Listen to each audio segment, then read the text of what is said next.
Well, hello, Blues fans, and welcome to Game Day Live here along the Chase. I'm Darren Pang, and wouldn't you know it, on Star Wars night here at Scott Trade Center, it looks like Schwizzle Schwartz is with you.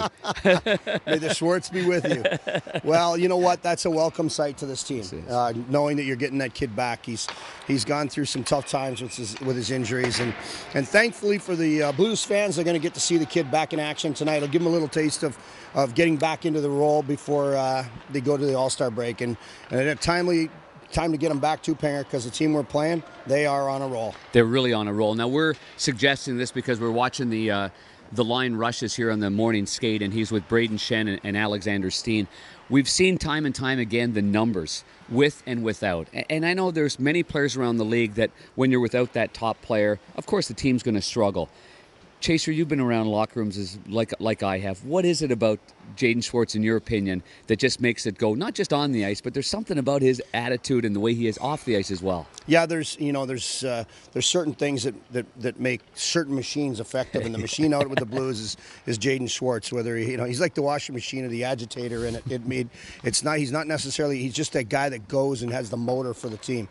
I think the leadership qualities that he's starting to display on the ice is evident by him, maturing, becoming a better professional. And it really disappointed him, obviously, to be injured with the season that he was having. An All-Star season. Knowing that he would have been probably heading to the All-Star break, going to play in a game that would have been special to him and his family. So for this team, they need to have a balanced scoring attack, and he certainly gives them that zip and that punch up front that makes a difference in a hockey game, and certainly made a difference in this team.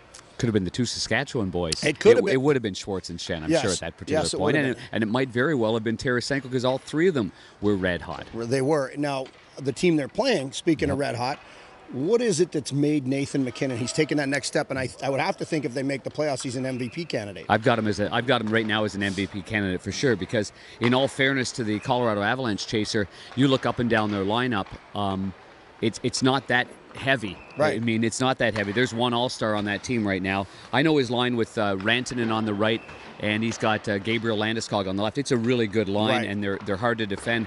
But I think one of the things that has made Nate go is that trade. I think once Matt Duchene was traded to Ottawa, taking nothing away from Matt Duchene, the player or the person, but the fact is, it was kind of it was weighing on the whole team. It was weighing, and it was a tweener team then. Are we going to play the way Matt Duchene's going to play, or Nate wanted to grab that ball? Ever since the World Cup of Hockey, when he led the North American team, he was fantastic. Yeah. And you could see that he wanted to take charge. So I was looking at some tape the other day with Nathan. And the toughest part, I think, is his speed through the middle of the ice. Mm-hmm. It's almost like we want to put one guy right in the middle and force him to go to the other side. Be dangerous from over there, because we don't want you in the middle. You have too many options. No, I agree with you. And the other thing with the kid is, too, I think, well, it was addition by subtraction for that group when they got rid of Duchene. Because now it gives them an identity to know exactly the direction they were going with the young guys. People thought that they had roles. I went down there this morning early and talked to some of the coaches, and they all said, "Listen, guys have grabbed a hold of the roles, and they're loving being NHL players now, instead of where are we? Are we going to be here? Are we going to be in the minors? What's the direction of the team?" And since then, McKinnon's really put them on hot seat. Well, we'll put a bow on this Colorado Avalanche team. I saw Joe Sakic yesterday. He went up for a skate with some of the coaches. It was really an optional skate, but he decided to throw on the blades a little bit. And we all know Joe is a real easygoing guy, but one of the great competitors in the game. And one of the great rivalries certainly was Colorado and Detroit, and they had some spirit in that one.